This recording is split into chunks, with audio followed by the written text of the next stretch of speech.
হিসাবে দিনী ভাই হিসাবে আপনাদের কাছে দুইটা হাত আপনাদের পায়ে ধরে আবদার করি, সামনে আসতেছে হিন্দুদের দুর্গাপূজা। এখানে আপনাদের দিনী ভাই হিসেবে আমি আপনাদেরকে সতর্ক করি, একজন মুসলমানের জন্য, একজন ইমানদারের জন্য, একজন মুমিন বান্দার জন্য দুর্গাপূজায় যাওয়া, খাওয়া, বসা, সমর্থন করা, শুভেচ্ছা জানানি সম্পূর্ণ হারাম। কোন মুসলমান কখনো দুর্গাপূজায় যাইতে পারে না, কোন মুসলমান দুর্গাপূজার সমর্থন দিতে পারে না, কোন মুসলমান দুর্গাপূজার শুভেচ্ছা জানাইতে পারে না। এটা মুসলমানের কাজ না। সম্মানিত হাজিরিন, বলবেন এরা কি রাষ্ট্রের মানুষ না?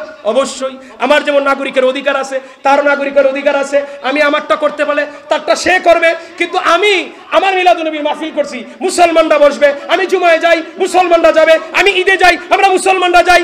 তাহলে আমরা মুসলমানরা কেন দুর্গাপূজা যাব? হে তার ইচ্ছা মতো দুর্গাপূজা করবে, তার এটা নাগরিক অধিকার, তার বাধা দেওয়ার কোনো অধিকার নাই, আক্রমণ করার অধিকার নাই। বরং এরকম অনুষ্ঠানে বাধা দেওয়া, আক্রমণ করা শরীয়তে হারাম। তার অনুষ্ঠান সে করবে। আমি মুসলমান ওই জায়গায় গিয়ে আনন্দ ভোগ করা, উপভোগ করা, খাওয়া কোন মুসলমানের জন্য সাজে না। এখন একজন সাধারণ মুসলমানের জন্য যদি হারাম হয়, একজন আলেমের জন্য হারাম কম হবে না বড় হবে?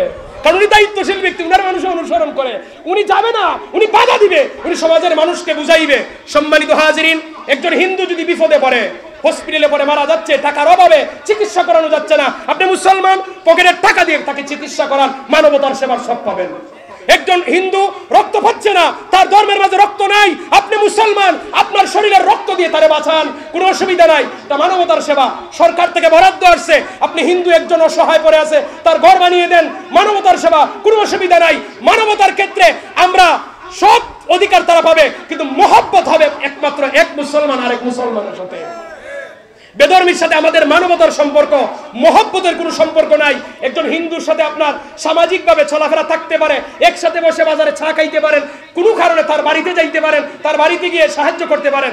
কিন্তু দুর্গা পূজার দাওয়াত দিলে, তার ধর্মীয় বিবাহের অনুষ্ঠানে দাওয়াত দিলে, আপনি মুসলমান হিসাবে আপনার যাওয়া, খাওয়া হারাম। বলবেন বন্ধুর খাতিরে, হ্যাঁ বন্ধুর খাতিরে যদি করতে পারেন, হ্যাঁ যদি জাহান্নামে যায়, আপনি যদি জাহান্নামে যেতে চান যাইতে পারেন, কোনো অসুবিধা নাই, ঠিক না?